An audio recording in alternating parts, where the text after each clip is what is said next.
And here is passage 4 that goes ahead and talks about South Africa's captive lions, some issues with them, and then there are these.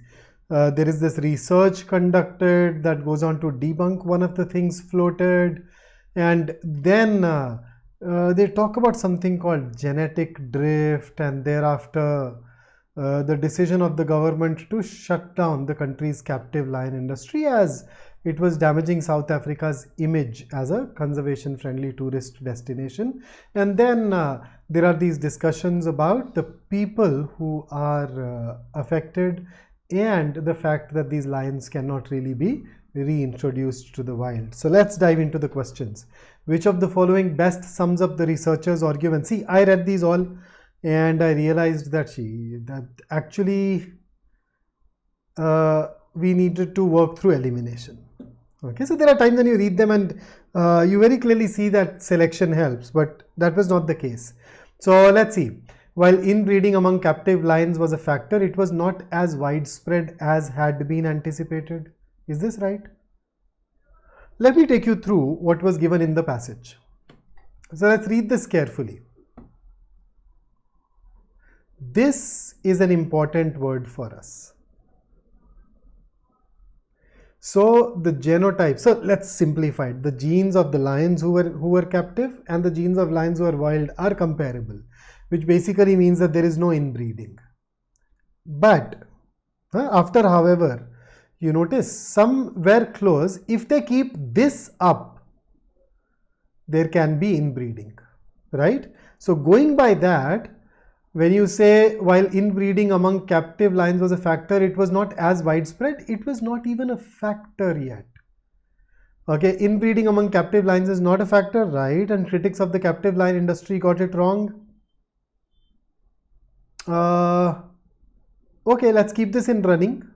See, captive lion populations do have some conservation value as they can be reintroduced into the wild. No, I think the third last paragraph, the second last paragraph refute it. D, while inbreeding among captive lions is not a factor as yet, it could be one in future. Oh, look at, let's compare B and D. B tells us that, hey, the people felt that there is inbreeding, but in reality there was no inbreeding. So it looks right, but then the relevant paragraph also mentions that it can become an issue in future.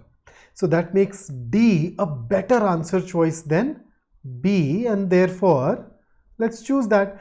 D incorporates even the second half of that paragraph. It incorporates the information that was presented to us after the word however. So for 13th, our answer is option D. Let's have a look at the next one. All of the following statements are true except. So let's see. A. Here is the relevant information. So they lack hunting and survival skills. Additionally, they could be harmful to the wild population. So A is definitely true. We are looking for true except, that is something which is not true. So A is true. B, here is the relevant part for B.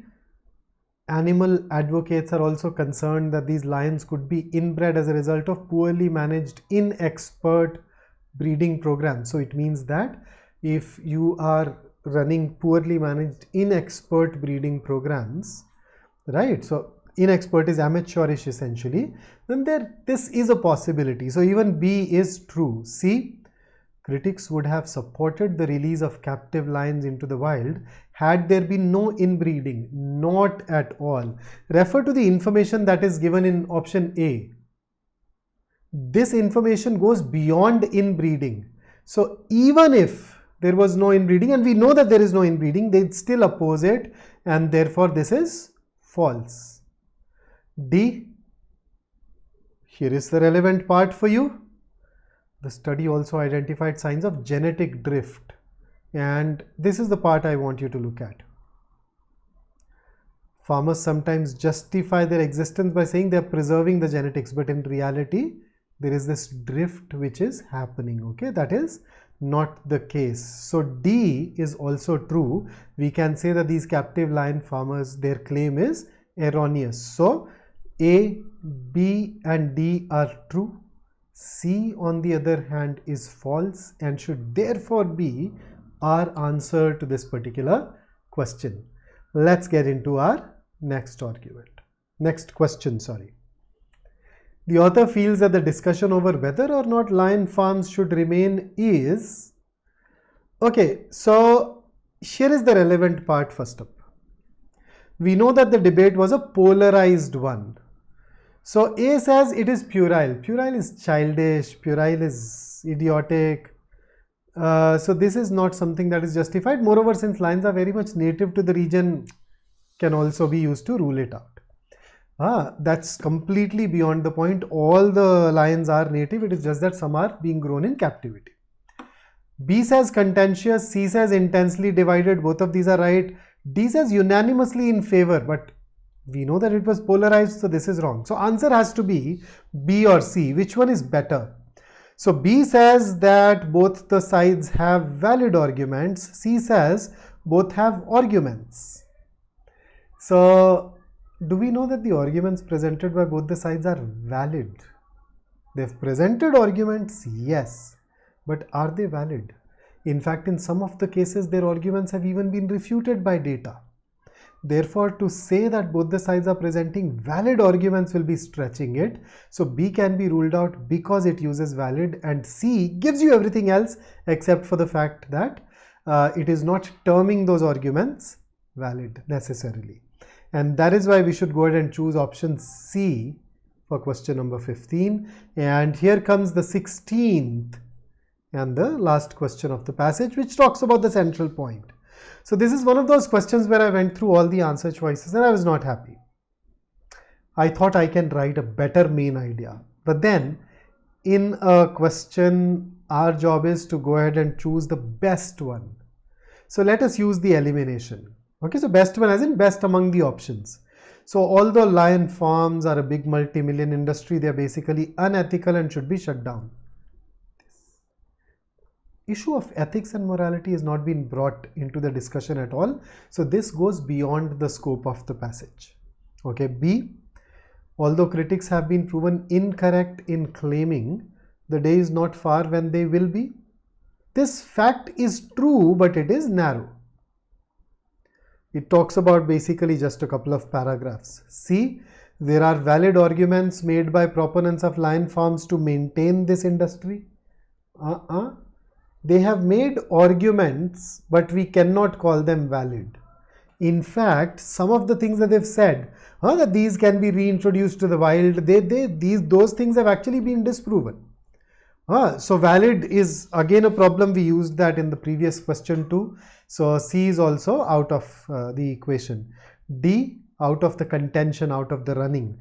D, opponents of the lion farm industry have rebutted many of the arguments of proponents most effectively. Some of the arguments have been rebutted, but then can we say that they've rebutted many of those arguments? So that's one. And even if we can do that, look at the question. It says what the central point is. Is it to tell us that side A has managed to prove the arguments of side B wrong? No. So that makes it troublesome. That's definitely not the main idea. It is something that we can infer, although even there I'd hesitate with the use of words like many and most here. So the truth is every answer choice has some problem, but B is at least close to the fact that lions could be inbred, and if that happens, we should not have lions in captivity. So this is still somewhat closer to the actual main idea, and therefore the best answer choice for question number 16 is option B. So please expect this kind of ambiguity in the actual exam too. We try to mimic the difficulty level and the kind of traits and characteristics that actual questions have. So make sure that you learn from each one of these things, especially in those questions where the answer choices are touch and go and we're using the process of elimination heavily. Okay, so that takes care of our fourth passage of the VARC section in mock 18.